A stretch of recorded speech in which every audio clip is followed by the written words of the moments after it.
તો good morning મિત્રો, કેમ છો? મજામાં ને? મજામાં જશો. તો કાલનો વ્લોગ જોયો ને ખબર છે આપણે આ રાજસ્થાનથી મગાવ્યું છે માંડવી ફોલનું. તો આજે ફાઇનલી અમારા ઘરની માંડવી એની ફોલ આવી નહોતી, તો આજે એની ટેસ્ટિંગ કરવાની જોઈએ. નારિયેળ બારિયેળ વધારે ચાલુ કરી દીધું અને હવે આ પહેલી ગુણી જાય છે આની ટેસ્ટિંગ માટે. જો ટેસ્ટિંગ માટે એટલે ખોલવાનું જ છે અમારે બધું.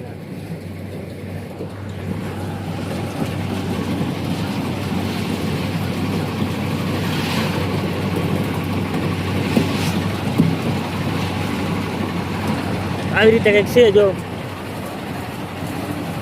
પતરા નથી ખોયલા, પતરા તો ખોયલા નથી. પતરા ખોલો, પતરા અવાજ આવે ને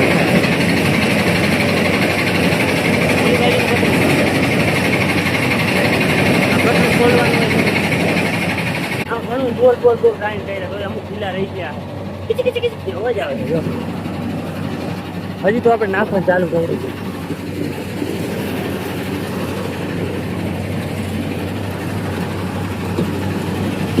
બધું ઓટોમેટિક છે. માંડવી ઓટોમેટિક વહી જાય અને જે આપણે ખોલાય ને એ ભાગ આવે ને માંડવીનો બીપડી ટાઈપ જો અહીં અહીંથી વહી જાય, એ અહીંથી ઓટોમેટિક વહી જાય. વિડીયામાં સમજાવું. તો મિત્રો હવે ફાઇનલી આપણે ઝૂલો છે ને માંડવીનો ભરાણો છે જોઈ લ્યો. અને ખાસ સ્લો સ્પીડે આપવાની.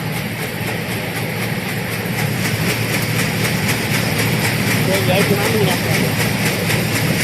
બધું ઓટોમેટિક. આ એવી રીતે તમે માંડવી થઈને સીધી આના અંદર પડી જાય. બે એલિવેટર જો માંડવી ન ખોલે ને પાછીથી આવે મીટરમાં એને પાછી અંદર રાખી દીધી. ઝીણી જારીમાં આજે પેલા છે ને મોટી જારીમાં માંડવી જાય અને એમાંથી રહી જાય ને ઝીણી જારીમાં જાય. જો એ ખોલાય છે એટલે ઘી આવે ને ચોખ્ખા ઘી આવે. પાઇપ પણ નથી આવતી. તમને ચાલો એટલે દિન બતાવું.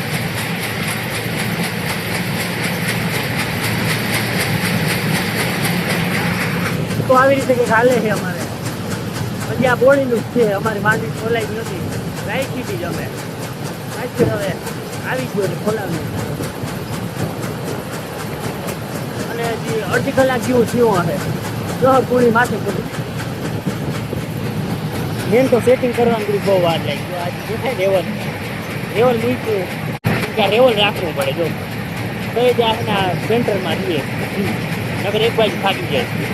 એ બધું ફલાડમાં એ બહુ વાર લાગી. એકવાર ફલાડે ચાલુ થઈ ગયું ને બસ જોવું ના પડશે. પૂરી ફરી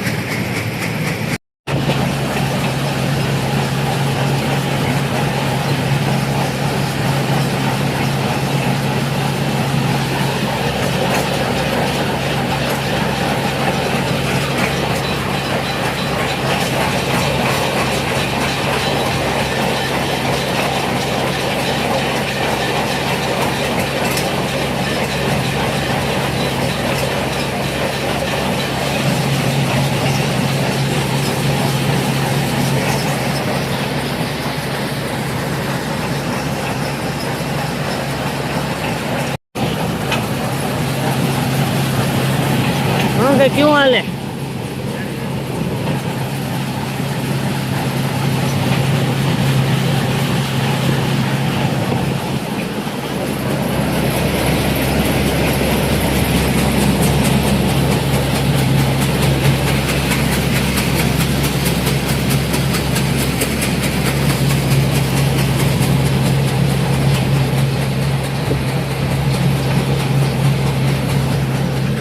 तो મિત્રો ભારી હાલે. બે ગુણી રહી ખાલી બે ખોલી નાખી.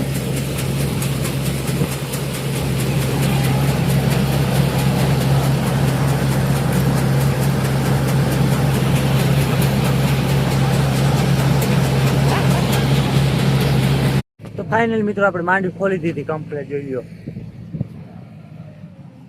મુહૂર્ત જ પહેલા કર્યું અમારે માંડવીથી. જોઈ લો સાચી કરીને આપણે મુહૂર્ત કરી દીધું.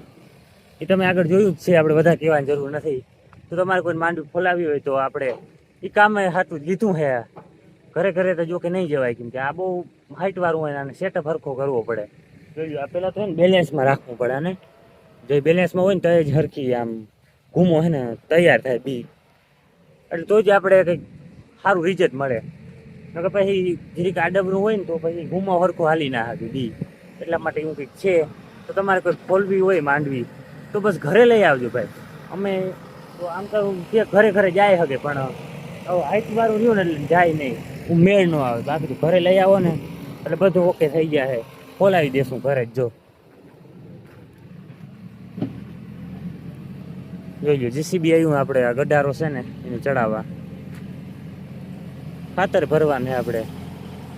પણ હમણાં આપણે આમાં કામમાં ચડી ગયા ને એટલે ખેતીનું બધું બાકી જ પડ્યું છે. તો તમે કંઈક માંડવી ખોલાવી તો મને કોન્ટેક કરજો, આપણે ખોલાવી દેશું.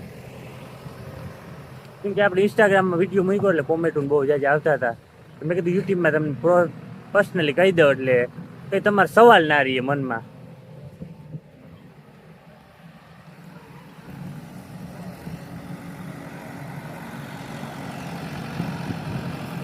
અને હા મિત્રો, તમને બતાવે તો રહી ગયું. જોજો આપણે મોટર કાઢી નાખીએ જોજો, કારણ કે આપણે મોટર ઉપર ઓપરેટ કરવાનું છે, પણ એનું હજી સેટઅપ આપણે બાકી છે.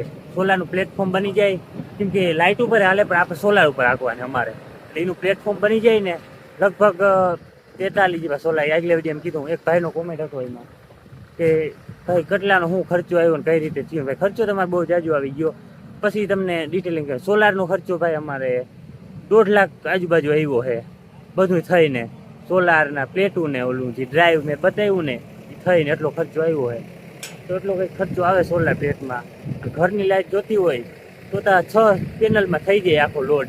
આ તો જો આપણે મોટર વાળું છે ને એટલા માટે બહુ જાજી પ્લેટોની જરૂર પડે છે. અને આમાં તમને સિસ્ટમ બતાવી દઉં, જોઈ લો કેટલા સાયણા આવે ને, એટલે